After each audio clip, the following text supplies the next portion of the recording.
Hello, good morning. શું ભણતા હતા આપણે? મૂલ્યોની વાત. 0, 30, 45, 60, 90 એના દાખલા ગણતા હતા ને. તમારો એક જાણીતો ટોપિક વચ્ચે લઈ લીધો એટલે તમને ચેન્જ મળી ગયો. હવે પાછી આજે થોડીક થિયરિકલ વાત કરવાની છે. સૌથી પહેલા આપણે સમજશું યુગ્મ અને અયુગ્મ વિધેયની વાત. યુગ્મ વિધેય અને અયુગ્મ વિધેય. તો યુગ્મ વિધેય કોને કહેવાય? આપણે અત્યારે જે વાત કરીએ છીએ ને એ ત્રિકોણમિતીય વિધેય માટે નથી કરતા, જનરલ કરીએ છીએ. પછી સાઇન કોસ ટેન કોટ એની વાત કરીએ.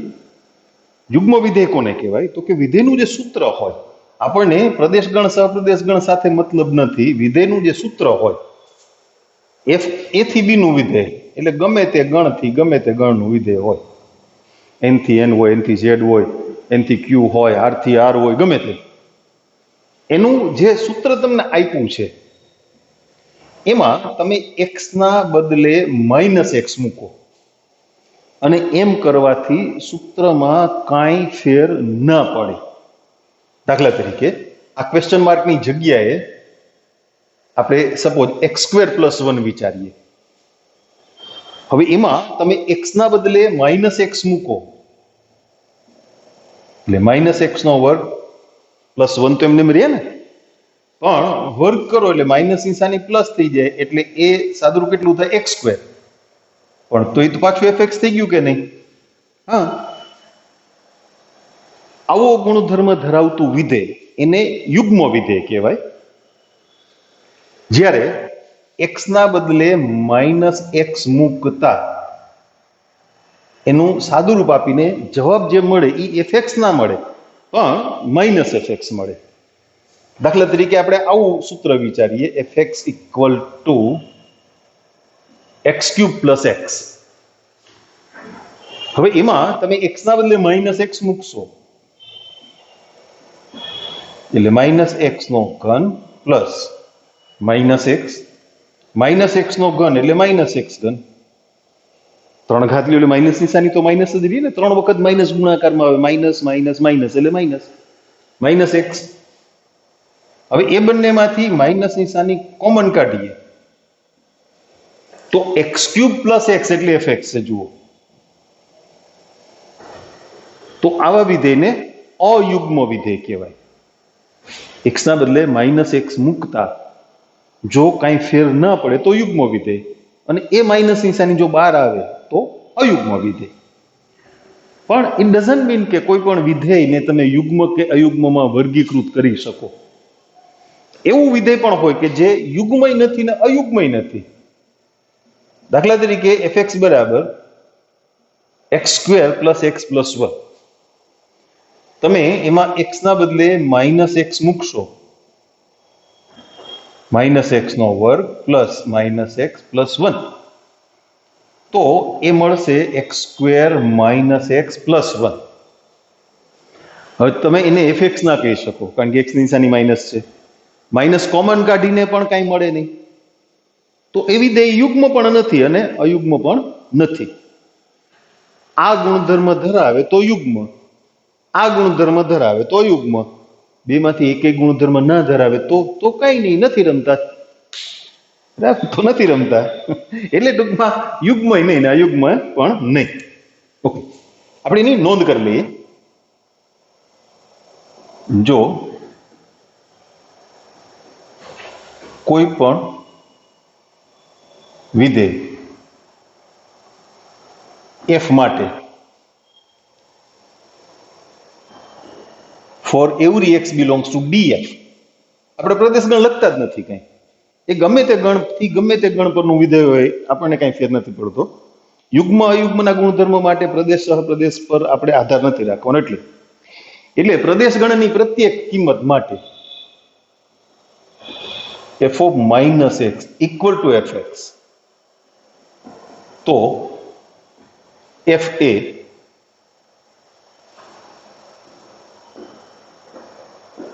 યુગ્મ વિધેય છે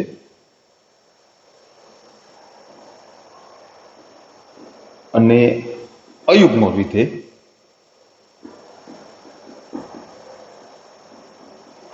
જો કોઈ પણ વિધેય f માટે for every x belongs to df f of minus x equal to minus fx, તો f એ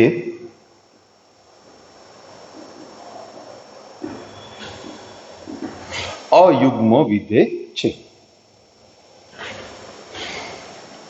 હવે આ વાત આપણે એપ્લાય કરશું સાઇન કોસ માટે. પેલા સાઇન કોસ માટે, બાકીના જે વિધેય છે ને ટેન કોટ સેક કોસેક એ પછી જોયું જ હશે. મૂળ જે બે વિધેયો છે જે એકમ વર્તુળની મદદથી વ્યાખ્યાયિત થયા છે, મૂળ વિધેય, એમાં એ વાતને આપણે સમજવાનો પ્રયત્ન કરીએ. આપણી પાસે જે કઈ વાતો શીખી ગયા છીએ, જે ભંડાર ભર્યો છે, જ્ઞાનનો ભંડાર, ચાલો એનો કઈક ઉપયોગ કરીએ આપણે. વર્તુળ વ્યવસ્થિત દોરતા ન આવડે ને તો પરિકરનો ઉપયોગ કરવો, સર્કલ માસ્ટરનો ઉપયોગ કરવો, અને નહીતર કાંઈ ના કરવું હોય ને દોરીને લખી નાખવાનું આ વર્તુળ છે. બરાબર? તમે નાના હતા પછી ડ્રોઈંગ નો તો બહુ શોખ હતો ને બધાને, ડ્રોઈંગ કરતા હે ને. મોર દોરવાનો હોય તો ચકલી જેવો થઈ જાય, અને ચકલી દોરવાની હોય તો કાગડા જેવી થઈ જાય. હા, બીવાનું નહીં, લખી નાખવાનું નહીં, આ ચકલી છે અથવા આ મોર છે અથવા કાગડો છે, અમને આવો દેખાય છે બસ. એટલે વર્તુળ જરાક આડાવડું થાય તો કઈ વાંધો નહીં, લખી નાખવાનું આ વર્તુળ છે, તમારે સમજી લેવાનું વર્તુળ છે ને. ઓકે, આપણે વાસ્તવિક સંખ્યા થીટાને સંગત અહીંયા એક બિંદુ લઈએ છીએ પી ઓફ થીટા, અને એના યામ એક્સ વાય છે એવું વિચારીએ. એટલે આ ખૂણો થીટા માપનો થયો ને રેડિયનમાં, આ ઉગમ બિંદુ, આ એ બિંદુ. પણ તમે આ વસ્તુ શીખી ગયા ને, જો વાસ્તવિક સંખ્યા થીટાને સંગત એકમ વર્તુળ પર મળતા અનન્ય બિંદુ પી ના યામ એક્સ વાય હોય તો થીટાનું એક સાથે સાંકળતું વિધેય, થીટાને એક સાથે સાંકળતું વિધેય એટલે કોસ વિધેય. એટલે ટૂંકમાં અહીંયા કોસ થીટા બરાબર એક્સ અને સાઇન થીટા બરાબર વાય. આ ખૂણો પી ઓ એ જેટલા માપનો છે ને એટલો જ ખૂણો આપણે નીચે તરફ એટલે ક્લોકવાઇઝ ડાયરેક્શન ચાલીને દોરીએ. આ તરફ નાનું થયું કા, થોડો વધારી દઈએ. ચાલો આપણે એક કામ કરીએ, આકૃતિમાં સંમિતતા જાળવવા માટે આને પેલા દોરી દઈએ. હા, એટલે આ ખૂણો છે ને એ સમજાવું તમને, આપણે જોયું છે ને એ શું કામે જોયું છે એ વાત આવશે. આ બે ખૂણા સરખા છે, પણ અહીંયા જે બિંદુ છે, સપોઝ એને આપણે ક્યુ નામ આપીએ, તો એ બિંદુ વાસ્તવિક સંખ્યા થીટાને સંગત ના કહેવાય, માઇનસ થીટાને સંગત કહેવાય ને. એ થી બી તરફ ચાલો એટલે પાઈ બાય 2 આવે, પણ અહીંથી એ થી બી ડેશ તરફ ચાલો તો અહીંયા પાઈ બાય 2 ના આવે. કોણ આવે? માઇનસ પાઈ બાય 2, કારણ કે તમે ઋણ દિશામાં જાઓ છો. ક્લોકવાઇઝ ડાયરેક્શન ઋણ ગણાય ને એન્ટી ક્લોકવાઇઝ એ ધન ગણાય. એટલે બિંદુ ક્યુ છે ને એ વાસ્તવિક સંખ્યા માઇનસ થીટાને સંગત થયું. હવે જો બિંદુ પી ના યામ એક્સ વાય હોય તો બિંદુ ક્યુ ના યામ શું થાય એ આપણે સમજવું છે. આ જે જીવા દોરી ને એ એક્સ અક્ષને ધારો કે એમ બિંદુમાં છેદે છે, તો ત્રિકોણ અહીંયા કાટકોણ ત્રિકોણ બને છે. કેમ જીવા પર દોરેલો લંબ જીવાના બે સરખા ભાગ કરીને બધું નથી શીખી ગયા તમે? હા, એક જ વર્તુળમાં બે સમાન લંબાઈની ચાપ કેન્દ્ર આગળ સમાન માપના ખૂણા અંતરે, એટલે આ બે ખૂણા કેવા? સરખા. હું આ બે ત્રિકોણની વાત કરું છું, આ બે ત્રિકોણ, આ ખૂણા સરખા, ઓ ક્યુ અને ઓપી બાજુઓના માપ સરખા, બંને એક એકમ વર્તુળની ત્રિજ્યા, અને ઓ એમ એ તો કોમન છે ને, તો બાજુ ખૂણો બાજુ થાય ને. ત્યારે આ કાટખૂણો હોય તો કાકબા એકરૂપતા થાય, કાટખૂણો કર્ણ બેયનો અને બાજુ વચલી. ટૂંકમાં કોઈ પણ પ્રકારે બે ત્રિકોણો એકરૂપ છે. હવે જો તમે પી ના યામ XY ધાર્યા હતા તો OM અંતર કેટલું થયું? X જેટલું. તો બિંદુ Q નો X યામ એ તો X જ રહીએ ને, ચોથું ચરણ X યામ ધન હોય. PM અંતર Y જેટલું છે તો QM અંતર Y જેટલું, પણ ચોથું ચરણ છે ને, એટલે Y યામ કેવો? માઇનસ. હવે આ જ વ્યાખ્યા અહીંયા લગાડીએ. વાસ્તવિક સંખ્યા માઇનસ થીટા ને સંગત બિંદુ Q ના યામ X અને માઇનસ Y છે, તો વાસ્તવિક સંખ્યા માઇનસ થીટાનું કોસ વિધેય દ્વારા પ્રતિબિંબ એટલે બિંદુનો X યામ અને માઇનસ થીટાનું સાઇન વિધેય દ્વારા પ્રતિબિંબ એટલે બિંદુનો Y યામ.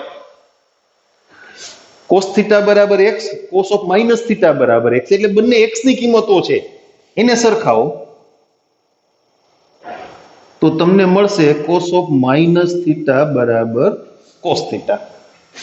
સાઇન ઓફ માઇનસ થીટા બરાબર શું? માઇનસ Y, પણ Y બરાબર તો સાઇન થીટા ને, તો સાઇન ઓફ માઇનસ થીટા બરાબર માઇનસ સાઇન થીટા. એટલે કોસ છે એ યુગ્મ વિધેય છે અને સાઇન છે એ અયુગ્મ વિધેય છે. યુગ્મના યુગ્મના જે ગુણધર્મોની આપણે વાત કરતા હતા ને, એ અહીંયા આપણે જોઈ શકીએ. માટે કોસ એ યુગ્મ વિધેય છે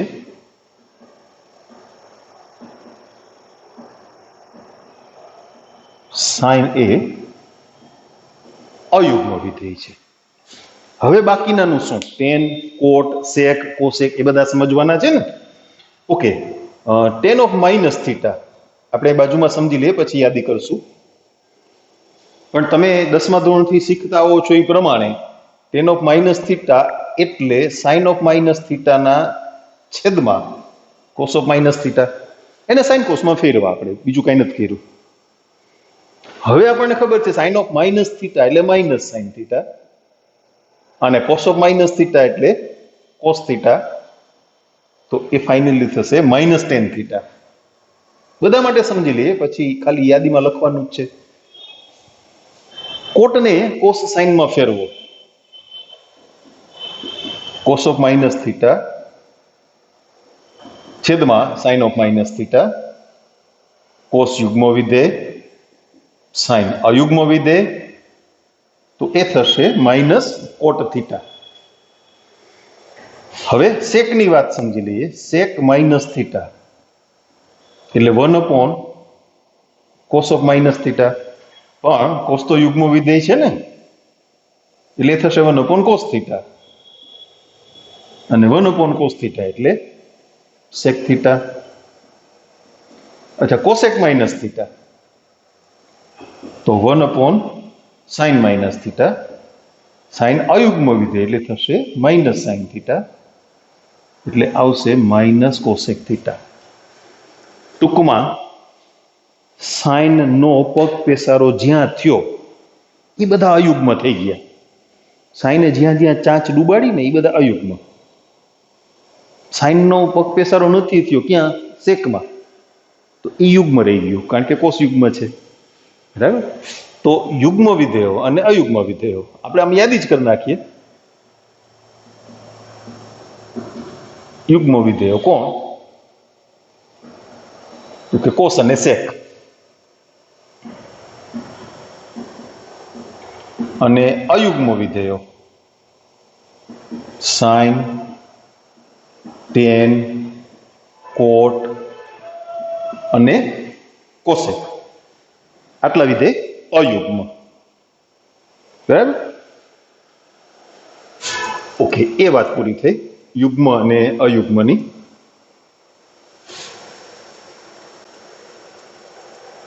હવે આપણે વાત સમજવી છે વધતું અને ઘટતું વિધેયની.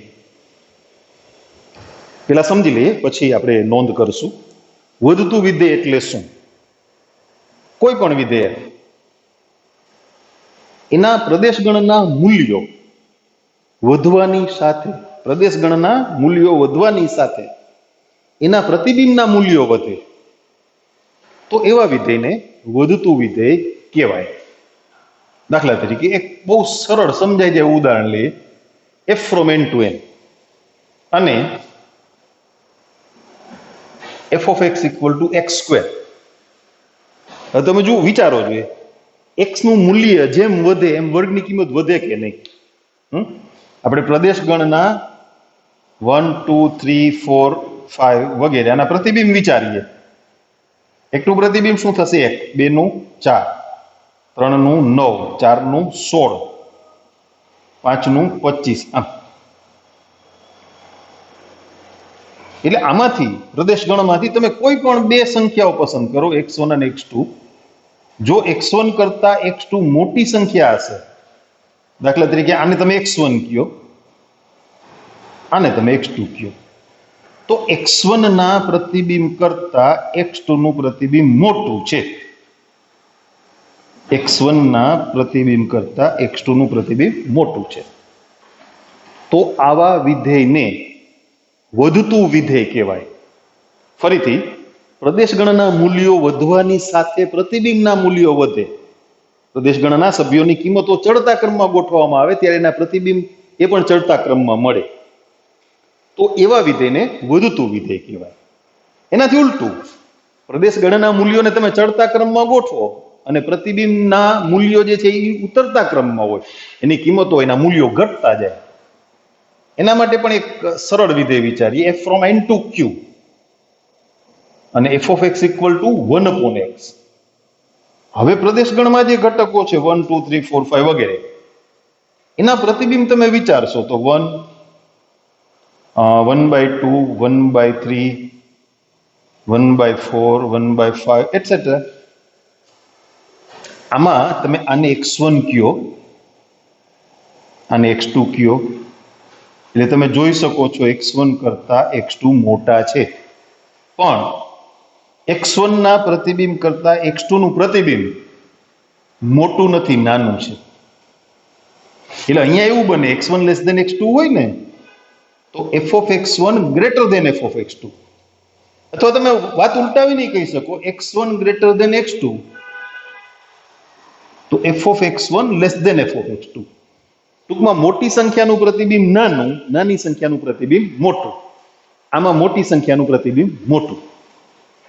આ વધતા વિધેયની વાત, પેલી ઘટતા વિધેયની વાત.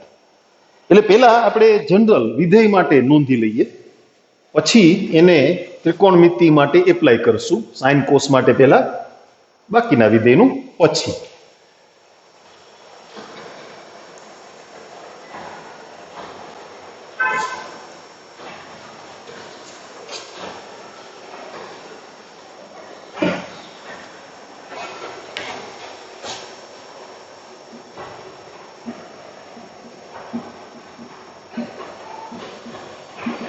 વધતું વિધેય.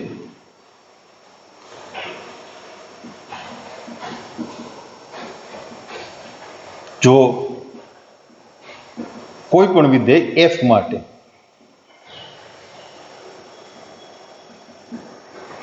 for every x1 x2 belongs to df, x1 less than x2 implies f of x1 less than f of x2. અચ્છા, તમે આવું પણ કહી શકો, લેસ ધેન ને બદલે તમારે ગ્રેટર ધેન ના સ્વરૂપમાં લખવું હોય ને તોય લખાય, x1 ગ્રેટર ધેન x2 તો f of x1 greater than f of x2. ટૂંકમાં આ શબ્દોમાં આપણે કીધું હોય, મોટી સંખ્યાનું પ્રતિબિંબ મોટું, નાની સંખ્યાનું પ્રતિબિંબ નાનું. તો f એ તેના પ્રદેશગણ પર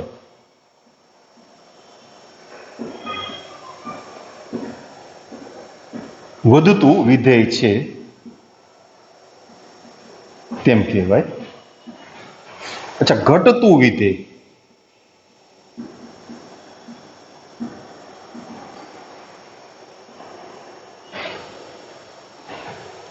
જો કોઈ પણ વિધેય f માટે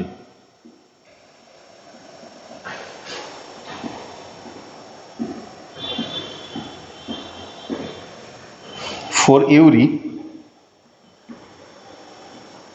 x1 x2 belongs to df, x1 less than x2 implies f of x1 greater than f of x2. અથવા ઉપર જે વાત કરી એ પ્રમાણે તમારે ક્રમ ઉલટાવીને કેવું હોય, x1 greater than x2 implies f of x1 less than f of x2. શબ્દોમાં મોટી સંખ્યાનું પ્રતિબિંબ નાનું, નાની સંખ્યાનું પ્રતિબિંબ મોટું. તો f એ તેના પ્રદેશગણ પર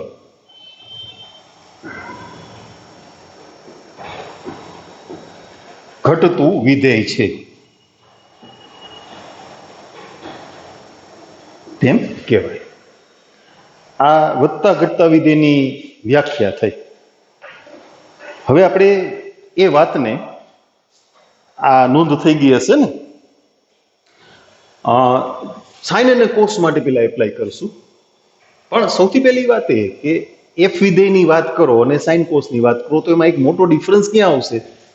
સાઇન અને કોસ છે ને એ વૃત્તીય વિધેયો છે, વર્તુળની મદદથી વ્યાખ્યાયિત થયેલા છે. વૃત્તીય વિધેયો, સર્ક્યુલર ફંક્શન. ત્રિકોણમિતીય વિધેયનું બીજું નામ વૃત્તીય વિધેય પણ છે.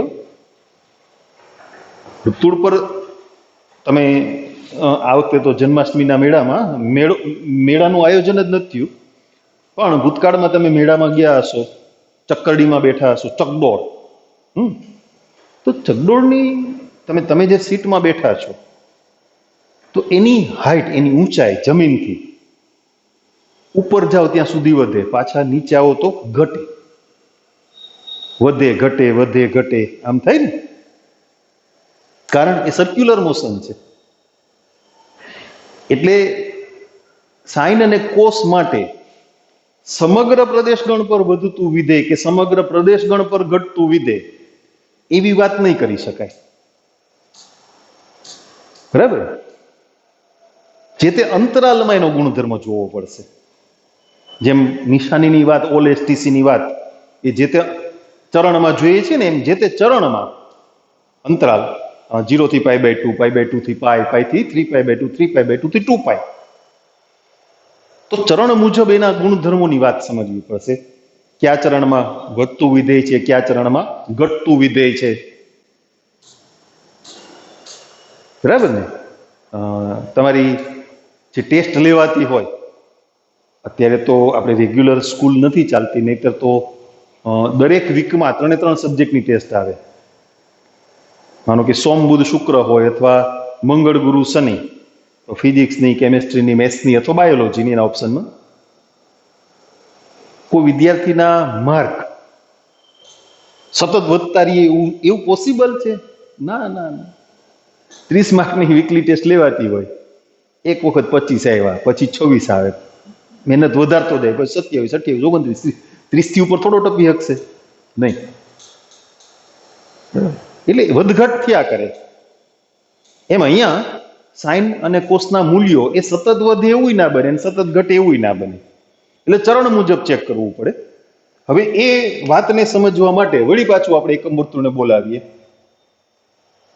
હાલભાઈ, અમને તારી મદદની જરૂર પડી છે, આવી જા પટમાલ.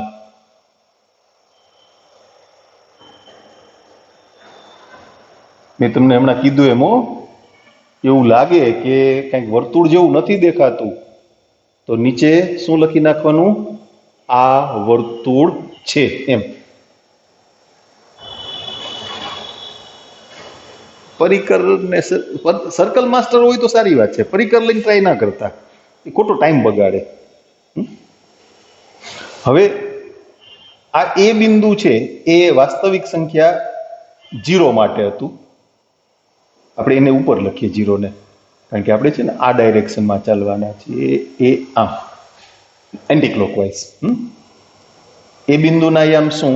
તો કે 1 0.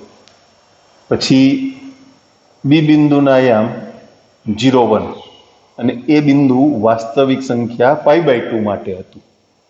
પછી અહીંયા a' એના યામ -1 0 અને એ વાસ્તવિક સંખ્યા પાઈ માટે હતું.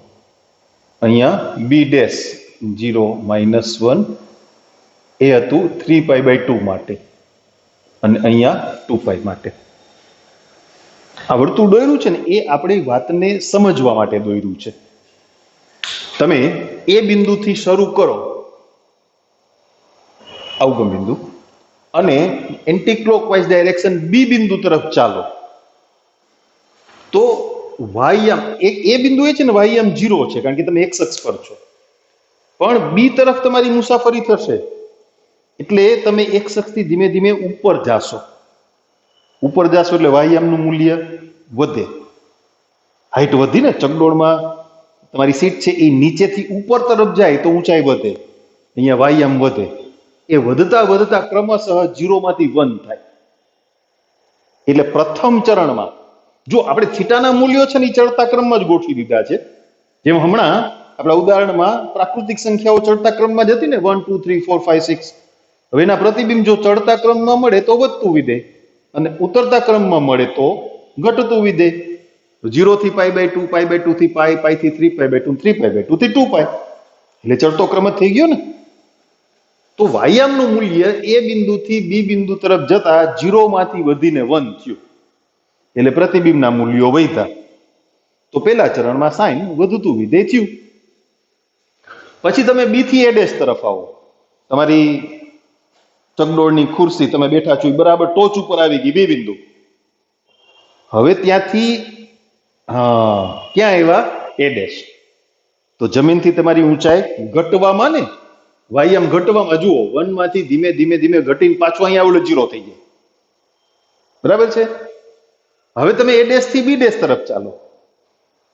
એ ડેશ થી બી ડેશ તરફ ચાલો એટલે હજી તમારી ખુરશી એ ડેશ આગળ આવી ચકડોળની. પછી ત્યાંથી આમ નીચે આવો ત્યાં સુધી હજી તમારી ઊંચાઈ જમીનથી ઘટવામાં જ છે ને. તમે જો વાયમનું મૂલ્ય 0 થી ઘટીને ક્રમશઃ ઘટીને -1 થયું. એટલે બીજા અને ત્રીજા બે ચરણમાં સાઈનનું મૂલ્ય ઘટે છે, ઘટતું વિધેય. હવે બી ડેશ થી એ તરફ ચાલીએ, પાછા આમ આગળ ગયા, ઊંચાઈ વધી, વાયામનું મૂલ્ય વધ્યું. જુઓ -1 માંથી ધીમે ધીમે વધીને 0 થયું. તો ચોથા ચરણમાં સાઈન વધતું વિધેય. હવે વાત કરીએ કોસની. કોસની વાત કરવા માટે કેના ઉપર નજર રાખવાની? એક્સયામ પર. થીટાના મૂલ્યો તો ચડતા ક્રમમાં ગોઠવાયેલા છે. એક્સયામ કેવો છે જુઓ. એ બિંદુએથી બી બિંદુએ ચાલો ને એટલે એક્સયામનું મૂલ્ય ઘટે, 1 માંથી 0 થાય. તમે એ થી બી તરફ ચાલો ને એટલે આમ એક્સ અક્ષ પર આમ આવો, આમ ડાબી બાજુ, જમણીથી ડાબી તરફ આવો છો. અહીંયા એક્સયામ 1 હોય, એના પછીનું બિંદુ, એના પછીનું, એના પછી, બરાબર? એટલે એક્સયામ ઘટતો જાય, ઘટતું વિધેય. હજી બી થી એ ડેશ તરફ ચાલો એટલે એક્સ અક્ષ પર તો તમે ડાબી બાજુ જ જાઓ છો ને, આ દિશામાં, આ ડાયરેક્શનમાં. તો એક્સયામ ઘટતો જશે. તમે જુઓ ને 0 માંથી ઘટીને -1 થઈ ગયો. ધીમે ધીમે ધીમે આમ ચાલતા જાઓ એટલે એક્સયામની કિંમત અહીંયા 0 હોય ઉગમ બિંદુએ, આમ ઘટતા ઘટતા ઘટતા ઘટતા અહીંયા આવો ત્યારે -1 થાય. એટલે પહેલા ચરણમાં અને બીજા ચરણમાં કોષના મૂલ્યો ઘટે છે, એટલે ઘટતું વિધેય થયું. અચ્છા, ત્રીજા ચરણમાં શું થાય છે? તો કે -1 માંથી વધીને 0. હવે તમે જમણી બાજુ તમારી મુસાફરી ચાલુ થઈ, એક્સ અક્ષ પર જમણી બાજુ. -1 માંથી 0 અને 0 માંથી 1, આ ડાયરેક્શન આવી ગઈ. તો એક્સયામના મૂલ્યો વધે એટલે કોસ વિધેયનું મૂલ્ય વધે. એટલે ત્રીજા અને ચોથા ચરણમાં કોસ વધતું વિધેય છે. પેલા આપણે આટલી વાત નોંધી લઈએ, પછી બાકીના વિધેયની ચર્ચા કરશું, નહીતર પાછું બધું ભૂલાઈ જશે ને. આપણે બે વિધેય પૂરતી વાત સમજ્યા છીએ તો એને નોંધી લઈએ, બરાબર છે? પછી ટેન, કોટ વગેરેની પછી એકમ વર્તુળની જરૂર નહીં પડે. એનું કારણ છે આ બધા ટેન, કોટ, સેક, કોસેક એ તો પાછા સાઈન અને કોસની મદદથી આપણે વ્યાખ્યાયિત કર્યા છે ને, એટલે પછી વર્તુળની મદદ નહીં લેવી પડે. સાઈન કોસની વાત નક્કી કરવા માટે જ વર્તુળની આપણને જરૂર હતી. પછી તો એમને એમ થઈ જશે, ડોન્ટ વરી. ચાલો આપણે એનો કોષ્ટક બનાવી લઈએ.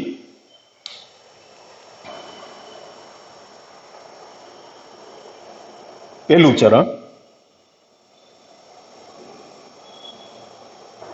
પછી બીજું ચરણ,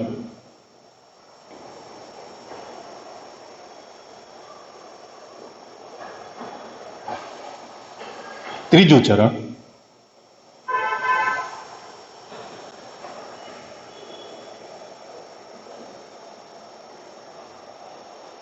અને ચોથું ચરણ.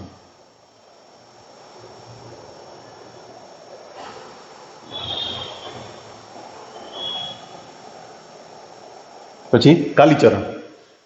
ના, એવું ના હોય. હવે વિધેય. વિધેયની યાદી કરી દઈએ અહીંયા. સાઇન અને કોસ. પેલા બેની વાત તો કરી દઈ. વધતું વિધેય. શબ્દોમાં નથી લખવું, જવા દો ને, સંકેત કરી નાખીએ ને. વધતું એટલે ઉપર તરફ એરો કરશું ને ઘટતું એટલે નીચે તરફ એરો. પેલા ચરણમાં સાઇન વધતું વિધેય, બીજા અને ત્રીજા ચરણમાં ઘટતું વિધેય, ચોથા ચરણમાં પાછું વધે, વધે ઘટે ઘટે ઘટે પાછું વધે. બરાબર? ઓકે. કોસ પેલા બીજામાં ઘટે અને ત્રીજા ચોથામાં વધે. બસ બે યાદ રહી જાય ને એટલે કમ્પ્લીટ તમારું કોષ્ટક પૂરું થઈ ગયું એમ માનો ને. કઈ રીતે હમણાં સમજાવું. હવે ટેન, કોટ, સેક અને કોસેક. ટેન છે ને એ પ્રત્યેક ચરણમાં વધતું વિધેય છે. 12મા ધોરણમાં આવશો ને ત્યારે વિકલનની વાત આવશે ને ત્યારે હું તમને એ વાત સ્પષ્ટ સમજાવીશ. અત્યારે ખાલી યાદ રાખી લ્યો, 10 પ્રત્યેક ચરણમાં વધતું વિધેય છે. પ્રત્યેક ચરણમાં, સમગ્ર પ્રદેશ ગણ પર નહીં હો. મેં તમને હમણાં સમજાવ્યું ને કે ત્રિકોણમિતીય વિધેયની વાત ચાલતી હોય ને ત્યારે સમગ્ર પ્રદેશ ગણની વાત ન કરી શકાય. શું કામે? એ વૃત્તીય વિધેયો છે. વર્તુળાકાર ગતિ છે તો એમાં સતત વધતું કે સતત ઘટતું એવું ના થાય. તમે જુઓ ને, અહીંયા 10 વિધેયનું ઓલેસથી યાદ કરો. 10 વિધેયનું મૂલ્ય ધન, અહીંયા ઋણ, અહીંયા પાછું ધન, અહીંયા પાછું ઋણ. ધનમાંથી ઋણ થાય તો વધતું તો ના જ કહેવાય ને. એટલે પ્રત્યેક ચરણમાં વધતું વિધેય છે, સમગ્ર પ્રદેશ ગણ પર નહીં. આખો આટો મારી લ્યો તો નહીં. આ 3 બરાબર યાદ રહી ગયા. ઓકે. હવે બાકીના 3 એ તો વ્યસ્ત કિંમતો છે ને. x ની કિંમત વધે ને તો 1/x ની કિંમત ઘટે અને x ની કિંમત વધે.